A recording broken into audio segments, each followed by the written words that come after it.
नए साल में जहां पूरा लखनऊ खुशियां मना रहा था, वहीं 1 जनवरी 2025 में इस लड़के ने अपनी पूरी की पूरी फैमिली खत्म कर दी। इस लड़के का नाम था अरशद, जो कि अभी पुलिस की गिरफ्त में है और इस सारे कांड को अंजाम दिया इसने लखनऊ के शरणजीत होटल में, जो कि चारबाग में है।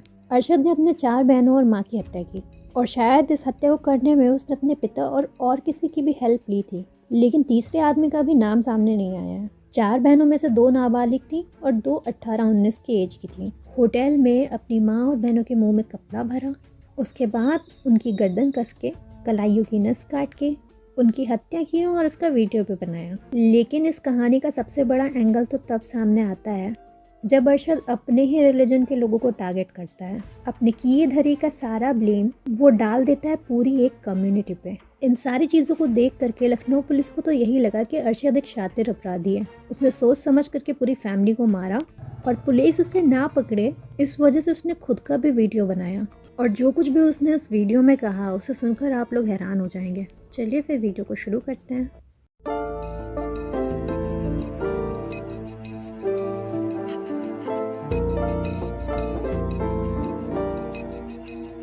अस्सलामुअलैकुम, मेरा नाम मोहम्मद असद है। आज बस्ती वालों की वजह से उनसे थक हार कर आज मजबूरी में हमने सब ने पूरी फैमिली ने एक कदम उठाया है। आज अपने हाथ से अपनी बहनों को और अपने आप को मारा है मैंने। जी, जब पुलिस को एक वीडियो मिले तो आप एक बार जानिए, इस सब चीज़ों की जिम्मेदारी बस्ती वाले हैं।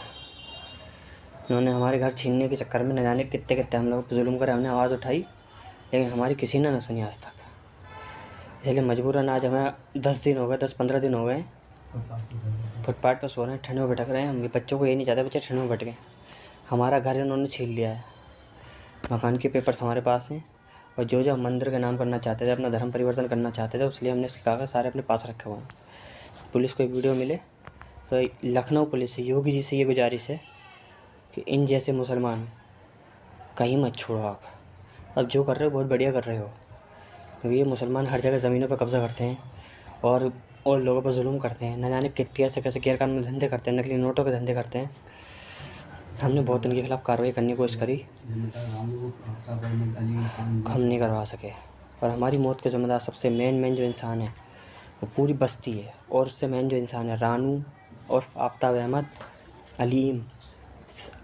अलीम खान, सलीम, ड्राइवर, अहमद, रानू, आरिफ, अज़हर और इसके और रिश्तेदार हैं जो ऑटो चलाते हैं और भी उसके गली में रिश्तेदार रहते हैं। भड़बूजा हैं ये लोग बहुत बड़ा भूमि माफिया गैंग चलाते हैं, इसमें लड़कियों को बेचते हैं।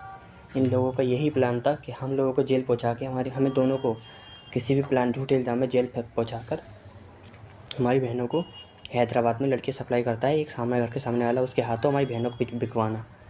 भैया हम ये नहीं चाहते थे, इसलिए मजबूरन आज हमें इस वक्त 2 बजे का टाइम हो रहा है तकरीबन, मजबूरी में अपनी बहनों को मैं गला दबा के हाथ की नस काट के मारना पड़ा। तो ये वीडियो अगर आपने देख लिया है, इसमें अरशद का कहना है कि वो अपना धर्म बदलना चाहता था और वो जिस मोहल्ले में रह रहा है वहाँ सारे के सारे मुस्लिम लोग रहते हैं। पूरे मोहल्ले वाले मिल करके उसको और उसकी फैमिली को परेशान करते थे।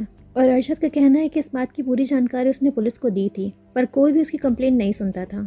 इसमें अरशद के वालिद साहब का भी एक वीडियो सामने आया है, जिनका नाम है बदर। और बदर बोलते हैं कि मोहल्ले की कितनी बार कंप्लेंट कर चुके हैं पर कोई भी एक्शन नहीं लिया जाता। हम लोग पूरी तरह परेशान हैं। मेरा नाम मोहम्मद बदर है। मैं इस्लाम नगर निवासी, आगरा का निवासी हूँ। मैं 17 साल से वहाँ पे रहता हूँ परिवार के साथ।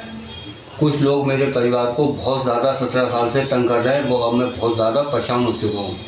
मैंने कितनी ही बार पुलिस को कंप्लेंट की, लेकिन पुलिस कंप्लेंट होती है जहाँ पुलिस चौकी पे बात आती है, चौकी पे आके वो दम तोड़ देती है, उसकी कोई कार्रवाई नहीं हो पाती चौकी से। अभी 16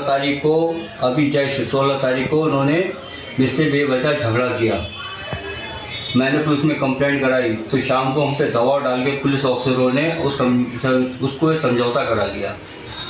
उसके बाद फिर उन्होंने 18 तारीख को सुबह 8 बजे फिर हमसे सबसे झगड़ा करा, पूरी बस्ती में लेके उन्होंने झगड़ा करा, क्योंकि उन लोगों को हमारी बारे में पता चल चुका था कि हम इस्लाम धर्म छोड़ना चाहते हैं, इसलिए उन लोगों ने हमें सबसे जान से मारने की कोशिश करी।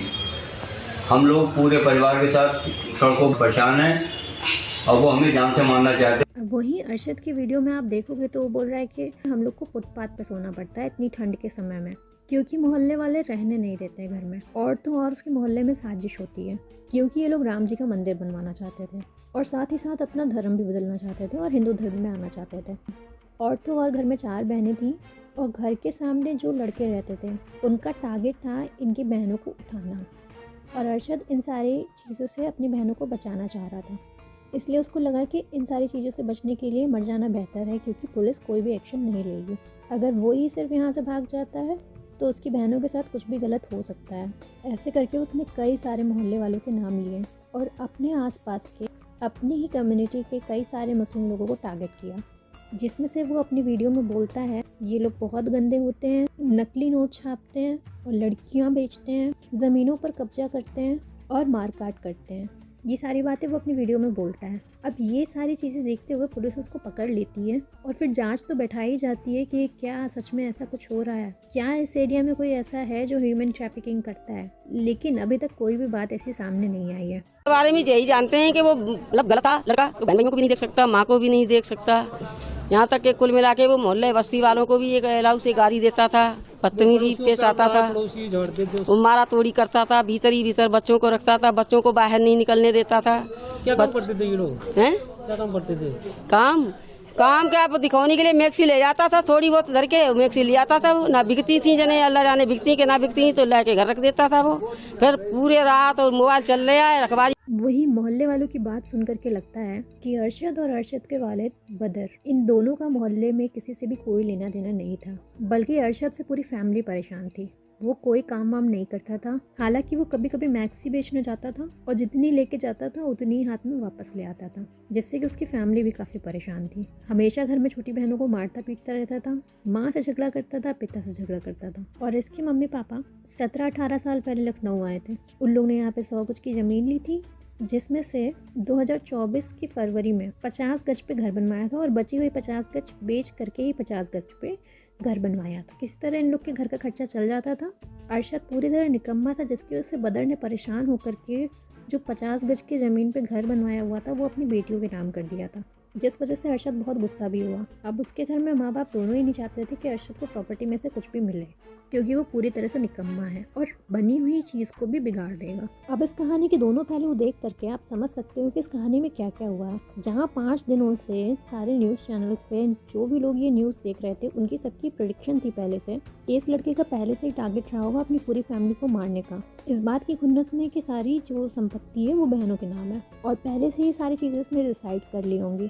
लेकिन अब बचने के लिए भी तो कोई ना कोई नाटक करना ही पड़ेगा, तो उसने उठा करके जितना अपना किया धरा का ब्लेम था वो पूरी अपनी एक कम्युनिटी पे और पूरे मोहल्ले पे डाल दिया और इन सारे हत्याकांड को धर्म से जोड़ दिया, ताकि जो भी फंसना फसाना हो वो सब मोहल्ले के लोगों के साथ हो और वो पूरी तरह से साफ सुथरा बच जाए। लेकिन जब पुलिस ने छानबीन की तो कई सारे एंगल सामने आए। लेकिन जो बदर का वीडियो है उसमें क्या बदर से ये सारी चीज़ें ज़ोर ज़बरदस्ती से कराई गई थी या उसने अपने मन से की थी? क्योंकि जैसा कि मोहल्ले वालों का कहना है कि बदर पहले से ही अपने बेटे के अगेंस्ट था, तो वो अपनी फैमिली के मरने के बाद उसका सपोर्ट क्यों करेगा और ये बात क्यों कहेगा कि मोहल्ले वालों की वजह से ये सारी चीज़ें उसने की और मोहल्ले वाले उसे बहुत परेशान कर रहे हैं। अब अरशद के अलावा पूरी फैमिली को ख़त्म करने की जो साजिश है उसमें बदर और अरशद के अलावा कोई और भी शामिल था।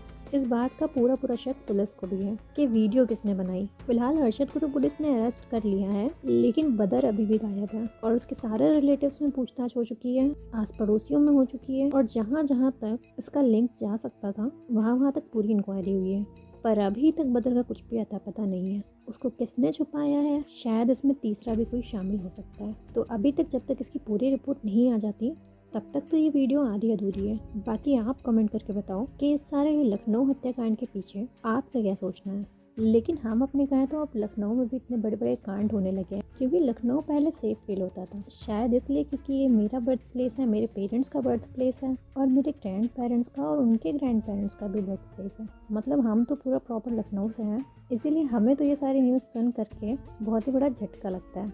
कि क्या अब हमारा लखनऊ इतना अनसेफ हो गया है। वैसे इस टॉपिक पर दोबारा वीडियो बनेगी जब ये केस पूरा सुलझ जाएगा। तब तक के लिए आप लोग मेरे चैनल को सब्सक्राइब कर लीजिए, वीडियो को लाइक कर दीजिए, मर्जी हो तो शेयर भी कर दीजिए और फिर मिलेंगे नेक्स्ट वीडियो में संडे को। तब तक के लिए गुड नाइट, शुभ रात्रि, शब खैर, ओया समीना साहिब।